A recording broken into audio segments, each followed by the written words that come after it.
এই যে বন্ধুরা, ভালোবাসার সকল রকমের গল্প পেতে আমাদের উমের ডায়েরি চ্যানেলটি সাবস্ক্রাইব করে পাশে থাকা বেল আইকনটি বাজিয়ে দিন না প্লিজ। আয়রাত আর আব্রাহাম গাড়িতে করে যাচ্ছে, তবে আয়রাত বেশ রেগে আছে।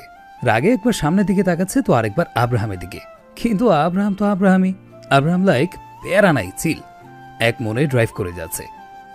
আপনি শুরুটা করেছেন কি? হ্যাঁ, মানে এই রাতের বেলা একটা মেয়েকে তার বাড়ি থেকে এভাবে নিয়ে এসে পড়লেন। আপনি জানেন আমার চাচি আমাকে এরপর ঠিক কি করবে? আপনি যে এত ইজিলি ব্যাপারগুলো নিন না, আসলে তা এত ইজি না। আব্রাহাম দেখুন, আমার রাগ লাগছে অনেক। রাগ করে না সুন্দরী গো, রাগলে তোমায় লাগে আরো ভালো। আরে ধুর।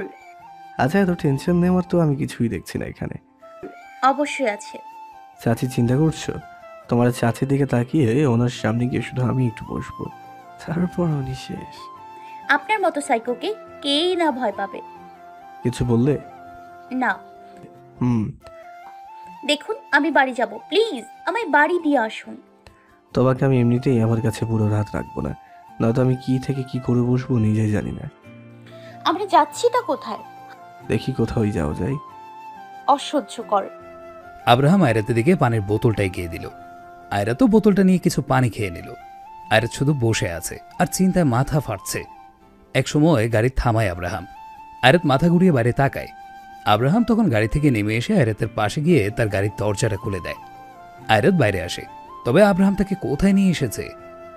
এসো। এটা তোমার শ্বশুর বা সরি, তোমার জামাইয়ের বাড়ি। মানে আপনি এত রাতে আমাকে আপনার বাসায় নিয়ে এসেছেন? হ্যাঁ তো চলো। আব্রাহাম আয়রাতের হাত ধরে ভেতরে নিয়ে যেতে থাকলো। এবার আয়রাত নিজের আশেপাশে চোখ ঘুরিয়ে ঘুরিয়ে সব দেখতে লাগলো। রাতের বেলা যেহেতু, তাই বাইরে লাইট লাগানো অনেক। দুই পাশে বেশ সুন্দর বাগান আছে। আছে কিছু তীব্র সুগন্ধিযুক্ত ফুলের গাছ, যা থেকে সুবাস ছড়িয়ে চারিদিকে কেমন মৌ মৌ করছে। বড় বড় গাছ আছে, সেগুলো নিপুণভাবে ছাঁটাই বাছাই করা। 2 থেকে 3টা ছোট ছোট সাদা স্ট্যাম্প আছে ঝর্ণার মতো, যেগুলো থেকে পানি গড়িয়ে পড়ছে। আর এই নীরব রাতে সে পানি পড়ার শব্দগুলো শোনা যাচ্ছে। দুই পাশের এত সুন্দর বাগানের ঠিক মাঝ বরাবর রয়েছে একটা বাড়ি। বাড়ি না, আসলে এটাকে এক প্রকার প্যালেস বললেও বেশি একটা ভুল হবে না।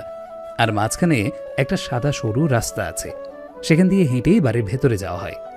আয়রাতের মনে পড়ে না যে এমন বাড়িগুলো সে কখনো টিভি ছাড়া কোথাও দেখেছে। তবে আয়রাতের একটা জিনিস বেশ পছন্দ হয়েছে, তা হচ্ছে বাগান। বরাবরই বাগান তার কাছে বেশ পছন্দের। আর আব্রাহাম তাকে নিয়ে ভেতরে চলে যায়। ভেতরে যেতেই সামনে পড়ে একটা বিশাল হলরুম। এটা আমার বাসা। একটা জিনিস আজ স্পষ্ট হলো, কি? বড় লোকের বিরাট কারবার। তা তো বটেই। তো এই আলিশান বাড়িতে কি আপনি একাই থাকেন? আহা, আরেকজন আছে। কে? দাদি, দাদি, এই কোথায় গেলে তুমি দাদি? দেখো কে এসেছে, দাদি। আয়রাত চুপ করে দাঁড়িয়েছিল, আর আব্রাহাম চিল্লিয়ে চিল্লিয়ে ইলা অর্থাৎ তার দাদিকে ডেকে চলেছে। আব্রাহামের ডাক শুনে ভেতর থেকে একজন বয়স্ক মহিলা বের হয়ে এলো।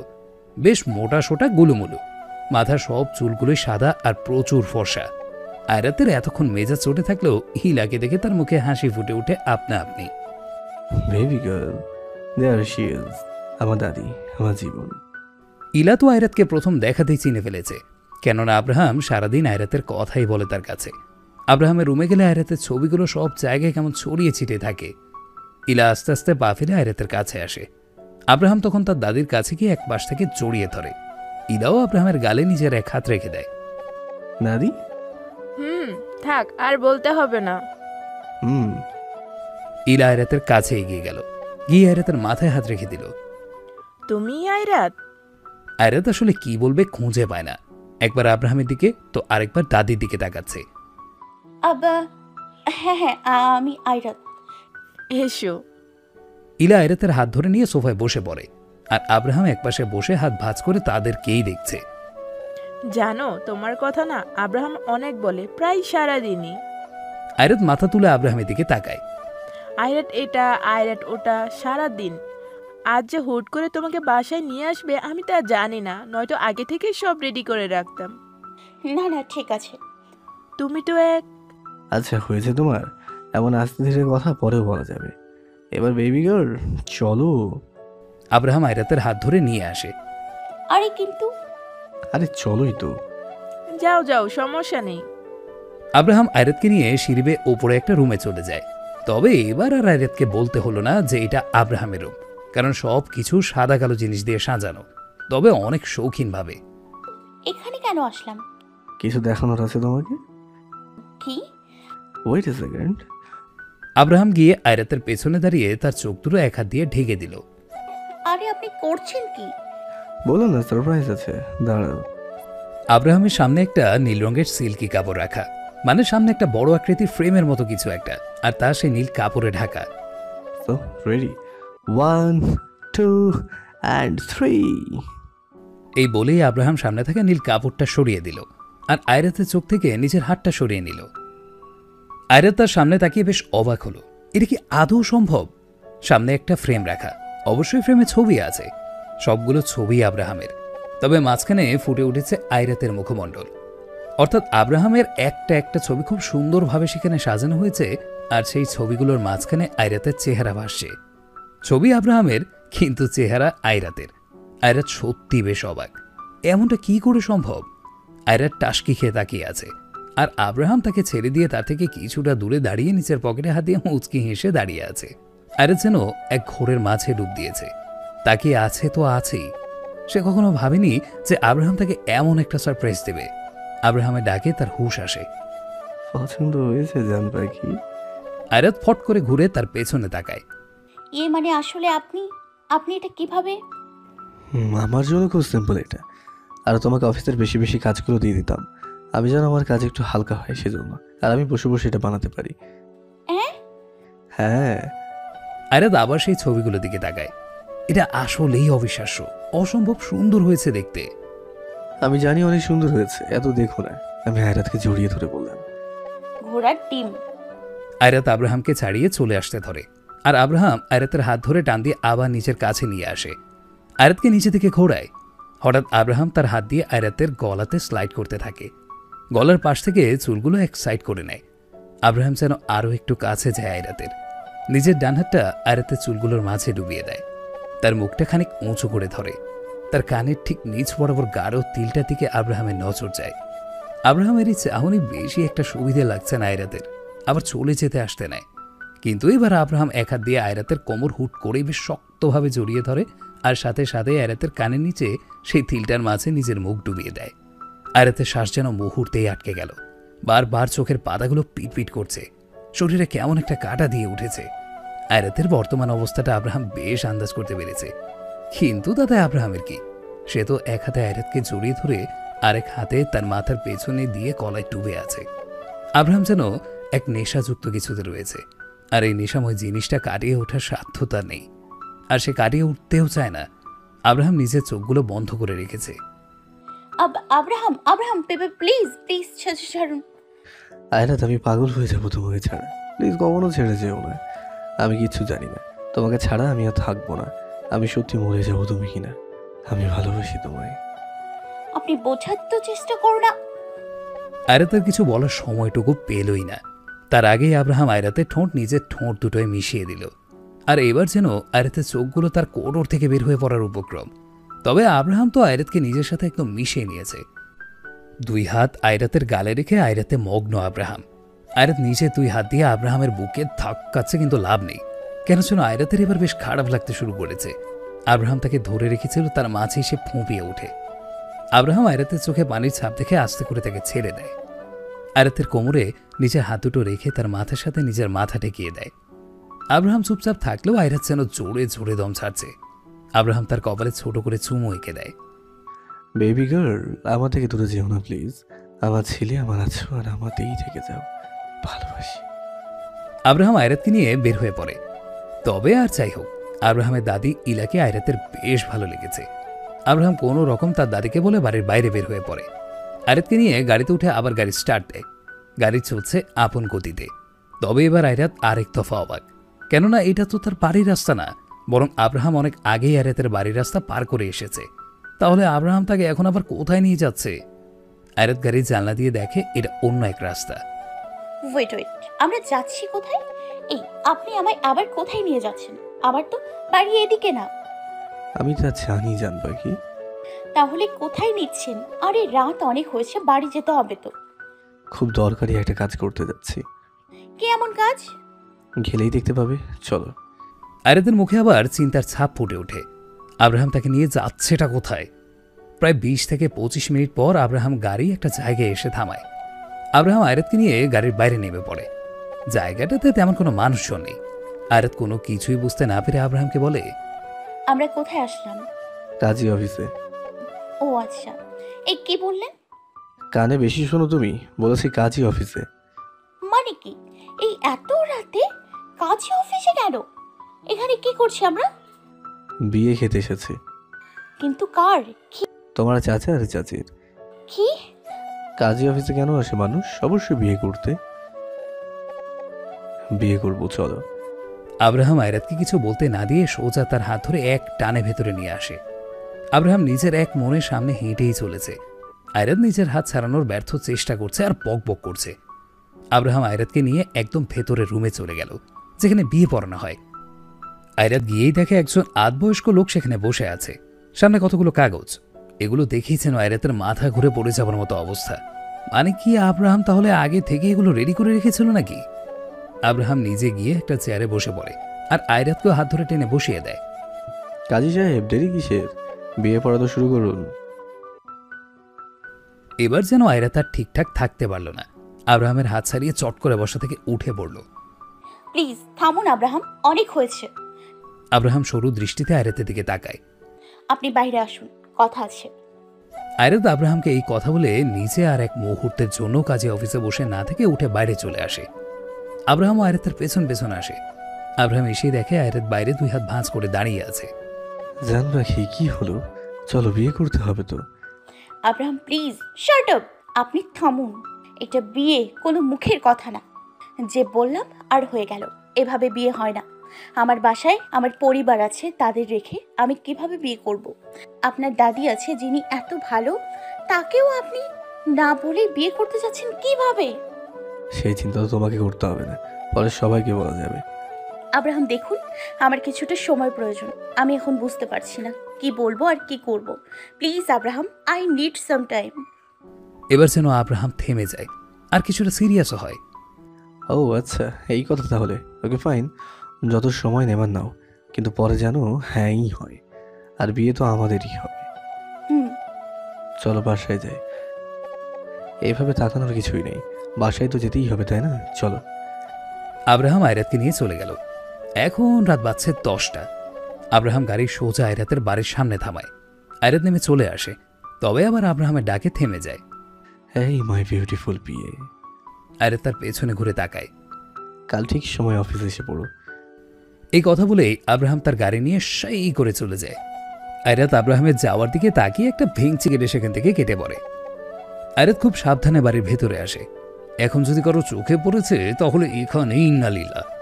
আয়রাত তার পা থেকে জুতোগুলো খুলে হাতে নিয়ে নেয়। লং গোল জামা পড়েছিল, হাত দিয়ে জামাটা একটু উঁচু করে ধরে আরেক হাতে জুতো। তারপরেই দেয় এক দৌড়, সোজা নিজের রুমে গিয়ে ঠাস করে দরজা লাগিয়ে দেয়। কিন্তু আয়রাতের চাচা ইকবাল আয়রাতকে ঠিকই দেখেছে। উনি আয়রাতের অপেক্ষাতেই ছিলেন। আর যাই হোক, ইকবাল সাহেব এইটুকু জানেন যে আয়রাত খারাপ কিছু করবে না বা তার চাচার অবাধ্য হবে না। এই ভেবেই তিনিও তার রুমে চলে যান। আর ওদিকে আয়রাতের এই ভেবে ভয় লাগছে যে আজ যদি সত্যি বিয়েটা হয়ে যেত তাহলে তাহলে কি হতো। আর ভাবতে পারছে না। আব্রাহাম সত্যি পাগলের ওপরে, যখন যা মাথায় আসে তাই করে। আয়রাতের ইচ্ছা আছে যে একজন সাইকোলজিক্যাল ডক্টর, সাইকিয়াট্রিস্ট হবে। কিন্তু সাইকোদের সামলানো যে কি পরিমাণ মুশকিল তা এখন ডক্টর হবার আগে থেকেই সে বুঝতে পারছে আব্রাহাম সাইকোকে নিয়ে। এই আব্রাহামের চক্করে পড়ে ভার্সিটিতেও যাওয়া হয় না তার। কি যে হবে আমার? দিয়ার কাছ থেকে নোটসগুলো কালেক্ট করতে হবে। ধুর, এক কাজ করতে গেলে আরেক কাজ হয় না। জীবনটা হুদাই ভ্যাটকাইতে। আয়রাত ঘুমিয়ে পড়ে। আর ওইদিকে আব্রাহাম আজ বাইরে বেশি থাকেনি, বাড়িতে চলে গেছে। বাড়িতে গিয়ে তার দাদির সাথে অনেক কথা বলে এসে পড়ে আবার রুমে এসে ফ্রেশ হয়ে কানে সাউন্ড প্রোটেক্টিভ হেডফোন পরে ভিডিও গেম খেলতে লাগলো। বেশ কিছুক্ষণ খেলার পর গেম জিতেও গেল। এখন আর ভালো লাগছে না, তাই হাতে একটা সফট ড্রিঙ্কসের ক্যান নিয়ে বাইরে চলে গেল, মানে করিডোরে। আয়রাতের কথা মনে পড়ছে প্রচণ্ডভাবে। রায়হানের মনে যেন আগুন চলছে দাও দাও করে। এখন সে তার চোখ মুখ সব লাল করে দিয়ে হাতে অ্যালকোহলের একটা প্যাক নিয়ে বসে আছে আর রগে ফুঁসছে। তার এক হাতে তালুতে ব্যান্ডেজ করা, এই হাতটাতে আব্রাহামই তাকে ব্যথা দিয়েছিল। রায়হান এই ঘা শুকাতে দেয় না, ইচ্ছে করেই মেডিসিন দেয় না, কাঁচা করে রাখে, যেন এই ব্যথাটা তাকে ক্ষণে ক্ষণে আব্রাহামের কথা মনে করাতে থাকে। আগে রায়হানের কাছে আয়রাত একদিনের ভালোবাসা ছিল, কিন্তু এখন যে এটা তার জিদে পরিণত হয়েছে। আব্রাহাম আর আয়রাতের একসাথে থাকার মুহূর্তগুলো রায়হানের চোখে ভস্যে অর্শে রগের তেলে বেগুনে চলে উঠছে। অবশেষে থাকতে না পেরে রায়হান তার হাত থেকে কাচের গ্লাসটা দূরে ছুঁড়ে ফেলে দেয়। থাকতে দেব না আমি তোদের ভালো। আয়রাতকে তুই এত সহজেই নিয়ে যাবি? আমি তো হতে দেব না, তোদের দুজনকে আলাদা করেই ছাড়ব আমি। আয়রাত আজ ভেবেছিল যে অফিসে না গিয়ে সোজা ভার্সিটিতে যাবে, কিন্তু এই সাত সকালবেলায় আব্রাহাম তাকে ফোন করে একরকম শাঁসিয়ে দিয়েছে জলদি অফিসে আসার জন্য। আয়রাতের আর কি, জম যখন ডাক দিয়েছে তখন তো যেতেই হবে। আয়রাত তৈরি হয়ে অফিসে চলে যায়, তবে অফিসে এসেই দেখে কেউ নেই, মানে হাতে গোনা দুই একজন বাদে আর কেউ নেই। আয়রাত কিছুটা কপাল কুঁচকায়। তখন হাতে ফাইল দেখতে দেখতে রোদেলা আসে। আয়রাত রোদেলার হাত ধরে থামিয়ে দেয়। এই রোদেলা, সবাই কোথায়? আরে সবাই মিটিংয়ে। মিটিং? হ্যাঁ, হুট করেই আব্রাহাম স্যার সবাইকে কনফারেন্স রুমে ডেকেছেন। ও আচ্ছা, তাহলে কি আব্রাহাম স্যার? হ্যাঁ, উনিও কনফারেন্স রুমেই আছে। ও, তুমি তো পিএ স্যারের। না থাক, অ্যাকচুয়ালি আমি জানতামই না যে মিটিং আছে নাকি অন্য কিছু। থাকো, আমি ক্যাবিনে গেলাম। আচ্ছা। আয়রাত তার কেবিনে চলে যায়। যাবার আগে একবার কেবিনে ভালোভাবে উঁকি ঝুঁকি মেরে যায়। কেউ তো কেবিনে নেই, তবুও উঁকি দেয়। তারপরেই ভেতরে চলে যায়। এই প্রথম আয়রাত এই কেবিনে বিনা পারমিশনে এসেছে। আয়রাতের নিজেকে কেমন জানি এই কেবিনের একাই মালিক মনে হচ্ছে। আয়রাত তার হাতের ব্যাগটা টেবিলের উপরে রাখে, দুই হাত ভাঁজ করে লম্বা একটা দম ছাড়ে। তারপর পেছনে ঘুরে দেখে আব্রাহামের চেয়ারে তার জ্যাকেটটা রাখা, টেবিলে আব্রাহামের সিগনেচার পেনটা রাখা। সেটা দিয়েই আব্রাহাম মূলত সব ফাইলগুলোতেই সাইন করে। হঠাৎ আয়রাতের মাথায় একটা শয়তানি বুদ্ধি আসে। আয়রাত গিয়ে আব্রাহামের চেয়ারে ধপ করে বসে পড়ে। আব্রাহাম যেভাবে বসে ঠিক সেইভাবেই বসা ট্রাই করে। বসে কলমের বাকেট থেকে একটা কলম নিয়ে নেয়, নিজের ঠোঁট দুটো পাউট করে তারপর কলমটা ঠোঁটের উপরে রেখে দেয়। কলমটা নিচে পড়ে যায়, তারপর সেটা আবার তুলে নেয়। এবার আব্রাহামের সেই সিগনেচার পেনটা নিয়ে আব্রাহাম যেভাবে সাইন করে সেভাবেই সাইন করার চেষ্টা করছে। এমন থাকতে থাকতে আয়রাত হুট করেই হেসে দেয়। তবে এবার আয়রাত চেয়ারের উপর থেকে আব্রাহামের জ্যাকেটটা নিয়ে নেয়, তারপর জ্যাকেটটা নিচে পড়ে ফেলে। আয়রাত আব্রাহামের জ্যাকেটের কলারের দিকটা নিজের কাছে নেয়। আব্রাহামের বডির স্মেল, এটা আব্রাহামের স্মেল। আয়রাত বেশ ভালোভাবেই চেনে। আয়রাত সুন্দর করে আব্রাহামের জ্যাকেটটা নিজের উপরে জড়িয়ে ধরে, তারপর নিচের দুই হাত দুই পাশে মেলে ঘুরতে থাকে। ঘুরতে ঘুরতে হঠাৎ থেমে যায় মাথায় হাত দিয়ে, মাথা ঘোরাচ্ছে। আয়রাত আবার চেয়ারে নিচের পায়ের উপরে পা তুলে বসে। নিজের মাঝে কেমন যেন এক আব্রাহাম আব্রাহাম ভাব আসছে, বেশ ভালোই লাগছে। আয়রাত এবার নিজের গলা খাঁকড়ে দিয়ে ঠিক হয়ে বসে। নিজের এক হাত এক ভ্রুর সাইডে রেখে গলার শটটা ইচ্ছে করে মোটা বানিয়ে বলে ওঠে, হেই বেবি গার্ল, যাও এক কাপ কফি বানিয়ে নিয়ে আসো। এই কথা বলে আয়রাত তার মুখে দুই হাত রেখে খিল খিল করে হেসে দেয়। হাসি থামিয়ে আবার বলে ওঠে, আইরাত ফাইলগুলো নিয়ে যাও, কাজ একদিনের মাঝে কমপ্লিট হওয়া চাই। আর হ্যাঁ, অফিসে কোনো ছেলের সাথে কোনো রকম কথা বলবে না। Is that clear? আয়রাত এগুলো শয়তানি করছে আর হাসছে। মিস্টার আব্রাহাম আহমেদ চৌধুরী, কি নাম! এই জ্যাকেটটা পরে সব সময় এখানে বসে হাতে একটা পেন নিয়ে খালি মানুষকে অর্ডার করা, সাইকো একটা পাগল। ও আচ্ছা, তাই না? হ্যাঁ তাই তো। আরে আমি তো গলার আওয়াজ মোটা করার চেষ্টা করছি, কিন্তু মোটা হচ্ছে না। তাহলে হুট করে এমন শোনা যাচ্ছে কেন? কেননা আমার গলা আসলেই মোটা। হ্যাঁ? আয়রাত হুট করে মাথা তুলে সামনে তাকায়। এই রে, খাইছে রে। আয়রাত তাকিয়ে দেখে আব্রাহাম কেবিনের দরজাতে দুই হাত ভাঁজ করে এক ভ্রু উঁচু করে দাঁড়িয়ে আছে। আব্রাহামকে এভাবে দাঁড়িয়ে থাকতে দেখে তো আয়রাতের পরাণ পাখি যায় যায় অবস্থা। আয়রাত হাফলা গান্তার মতো করে দাঁড়িয়ে আছে। আব্রাহামের এই মুহূর্তে আয়রাতের এমন অবস্থা দেখে বেশ হাসি পাচ্ছে, কিন্তু তবু নিজের হাসিটা আটকিয়ে সে আয়রাতের দিকে এগিয়ে যায়। আয়রাত তো দুই হাত একজোট করে কাঁচো মাচো হয়ে দাঁড়িয়ে আছে। আব্রাহাম টেবিলের সামনে দাঁড়িয়ে আয়রাতের হাত ধরে এনে নিজের সামনে দাঁড় করিয়ে দেয়। আব্রাহামের জ্যাকেটটা সাইজে আয়রাতের অনেক বড়, তাই আয়রাতকে বাচ্চা বাচ্চা লাগছে দেখতে। আয়রাত এবার মাথা নিচু করে চোখ মুখ সব খিঁচে দাঁড়িয়ে থাকে। সে ভেবেছে আব্রাহাম তাকে অনেক বকবে। আয়রাতকে নিজের সামনে ভয় পেয়ে এভাবে কাঁচুমাচু হয়ে দাঁড়িয়ে থাকতে দেখে আব্রাহামের বেশ মজা লাগছে। সে মুচকি হেসে আয়রাতের দিকে তাকিয়ে আছে। আব্রাহাম আয়রাতকে তার জ্যাকেট পরিহিত অবস্থাতেই হুট করেই আষ্টে পৃষ্ঠে জড়িয়ে ধরে। আয়রাত অবাক হয়ে তাকায়, আব্রাহামের দিকে তাকিয়ে আছে।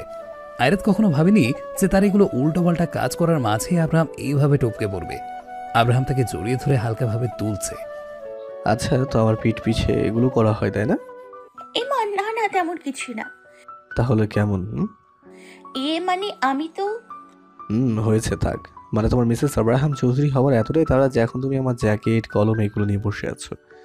আরে না, তেমন কিছু না। তাহলে কেমন?